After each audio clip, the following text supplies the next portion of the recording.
Good evening. A new system giving seriously ill patients easy access to a second opinion will be rolled out in 100 hospitals from today.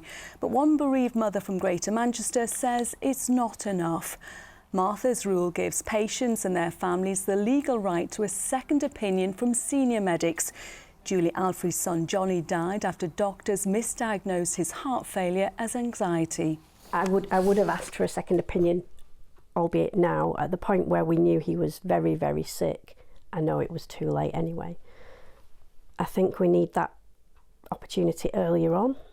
When people are saying our loved ones are fine and we think they're not, that's the difference. We need it earlier on. But the main thing is having the notes and being able to challenge them. A murder investigation's underway in Lancashire after a 34-year-old man was stabbed to death. Richard Chamberlain was found with multiple injuries at a house on Newmarket Street in Colne on Sunday afternoon. A 44-year-old man is being questioned by police on suspicion of murder. A man from Merseyside has appeared in court charged with the manslaughter of his partner on the Isle of Man.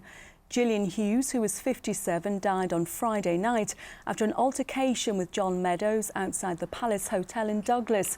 Meadows, who's 53, has been remanded in custody and will appear in court again later this month. Tributes have been paid to a 16-year-old boy who died when a farm vehicle crashed near Burnley.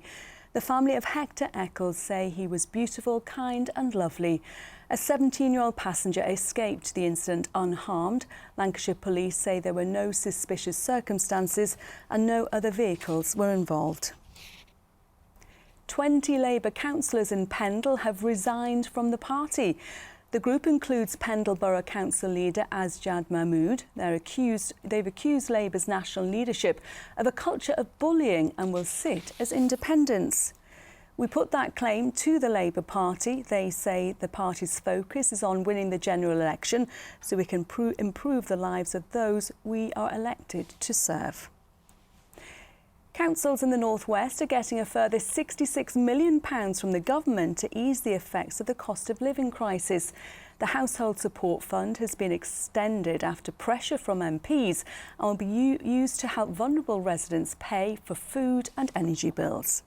In today's games, Preston lost 1-0 at Birmingham in the Championship, while Blackburn picked up their first win under John Eustace, beating Sunderland 5-1.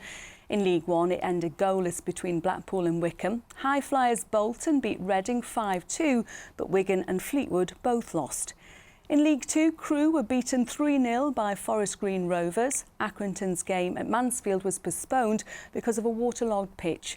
Morecambe beat Barrow 2-1. Stockport extended their lead at the top with a 1-0 win over AFC Wimbledon. Tranmere drew 1-1 with Colchester and Salford lost 2-1 to Walsall. Now, she's lived through 2 world wars, 5 monarchs and over 20 prime ministers. And today, Marge Hodnett celebrated her 110th birthday. She was surrounded by friends, family and staff at her care home in Formby. Better known to everyone as Auntie Marge or Margot, she let us into the secret of keeping active physically and mentally. Quizzes, helping other people when some people have problems and I can sometimes help to solve them, and anything like that. And I say I take life as it comes. Happy birthday, Marge. Here's Jo with the weather. Why do I need a shower? I've been out in the rain. The faster you go, the sooner you'll be out. You'll save water too. United Utilities sponsors ITV Granada weather. Hello, a very good evening to you. An unsettled few days ahead weather-wise. Low pressure dominates and there'll be showers to come tomorrow, followed by spells of rain from Wednesday onwards nearly every day and increasingly windy conditions as well. Low pressure everywhere on the chart over the next couple of days or so. Briefly, it could be brighter and a little bit drier through the first part of the day tomorrow, but showers will crop up through the afternoon, some of which will be rather heavy. Back to this evening's details. Low cloud, mistiness and a few fog patches with further showers across the northwest of England and for the Isle of Man for a time. After midnight, a little drier, but still rather damp and drizzly. At least we're free from frost, 5 or 6 Celsius for most places before tomorrow morning. On to tomorrow then, and first of all the sun times. It will be setting tomorrow evening at 7:49. For the northwest, it's likely to be rather cloudy tomorrow to start the day, with perhaps a few pockets of fog up in the Pennines for the Lakeland Fells to start the day.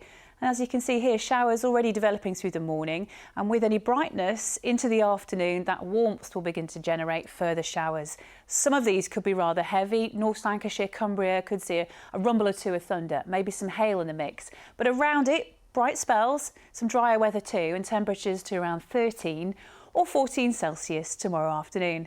After tomorrow, I'm afraid, very unsettled conditions with low pressure dominating, driving in frontal systems pretty much every day. And that means spells of rain to come. At least it's on the mild side. However, as we approach the end of the week, winds will be increasing in strength. So it's wet and windy as we go into the weekend. United Utilities sponsors ITV Granada weather.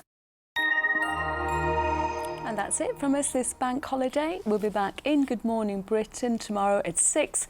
For now, though, have a lovely evening. Goodbye.